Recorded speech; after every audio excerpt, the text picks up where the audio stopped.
You know, it has to be the most painful sound she has ever heard, because I know that sound, the sound of the alarm clock going off at 3 o'clock in the morning that says, Diane Sawyer, you got to get up now and go to work. Do you do it with an alarm clock, or does CBS call you and say, Diane, it's time to get up? It wouldn't matter. Either way would make me homicidal.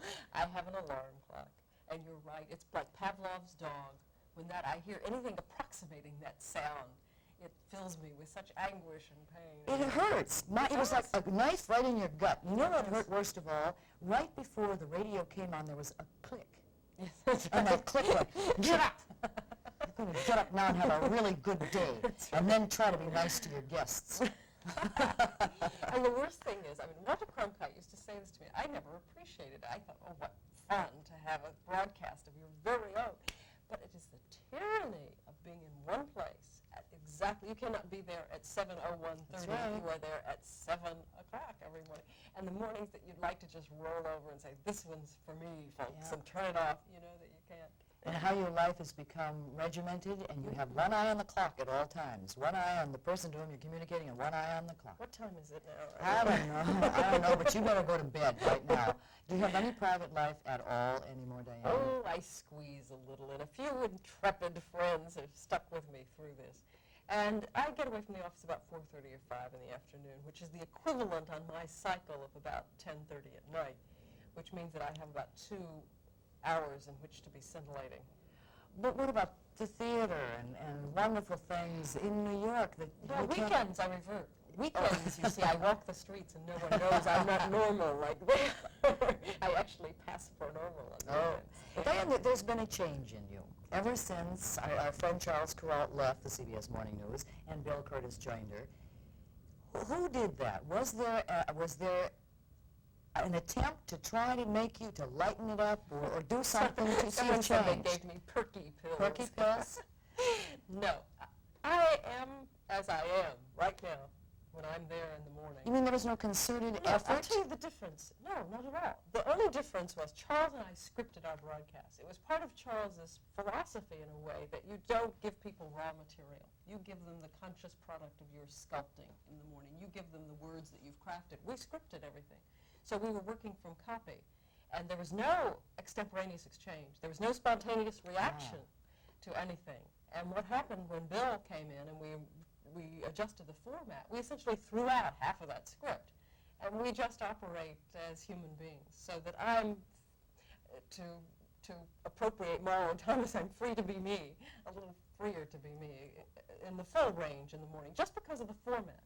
And not because anybody has given me a lobotomy and fixed me up. That's really curious, because we all observed, in just observing, CBS has done something to her. They've lightened her up and so forth. I know everyone thought that there was someone literally standing behind me saying, smile!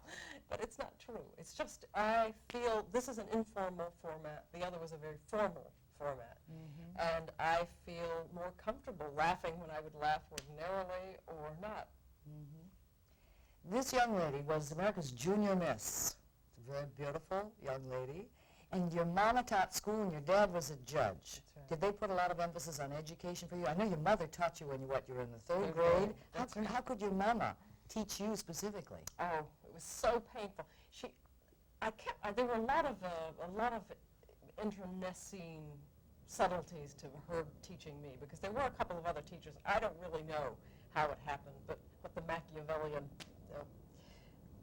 cause was that it took place. But in any case, yes, she did teach me. And she not only taught me, but I recall specifically, still with searing immediacy, the day that I didn't do my homework and she called on me. You know, she knew I had not done my homework and she called on me. I know and what you she can asked imagine the sense of betrayal. That's my mother, and she did this thing to me. Mom! Well, the thing is, the sad thing is, everybody else in the room felt sorry for me, and they tried to give me the answer and whisper the answer to me. But she had me, and she knew it. Was that when she asked you, what is the Roman numeral for number 9? That's right, she did. You see, I could have faked it if she had asked me the earlier ones, because you just add ones, right, after the certain point. I could have gotten through 8, but it was 9, and we were into a whole new formulation. Diane, would you tell us how you met Nixon? I know we were all involved in her writing Nixon's memoirs, but you had a unique little story as to how you happened to run into him. Would you share that with us? Oh dear, yes. I had been in the White House just a few weeks, and I didn't really know my way around much. But I was very exuberant. I came in for fun, I thought, to learn and for fun. And I remember I was running along the hall one afternoon, whistling for some now unknown reason.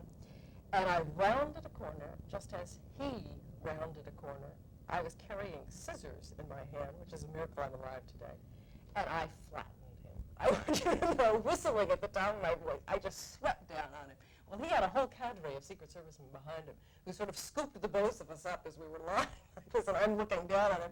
And he said, you know, you could get hurt like this. I would think the Secret Servicemen would have jumped all over you. I did too. I think that they probably spotted it, that I was just sort of deaf and knew that I was not up to sinister intent. But with scissors, it could have been all But as a result, you certainly got his attention, didn't you? I think I did. With a pair of scissors in your hand, going That's to known Nixon? as a grand entrance in the White House. Do you still have any contact with him at all anymore? I did a series of interviews with him earlier, a few months ago, and I just received a book, a nicely autographed book from him, and we talk on the phone occasionally. I haven't seen him since the interview a couple of months ago. Well, may you continue to get up at 3 o'clock in the morning for the rest of your life. And be perky. And take your perky pills, That's because right. you're doing real good, Diane. Oh, thank you. We enjoy her very much. Stay tuned, because she's going to be with us at 7 o'clock on the CBS Morning News. Thank you very much. Thank you. Diane Sawyer, and 10/11 Morning continues.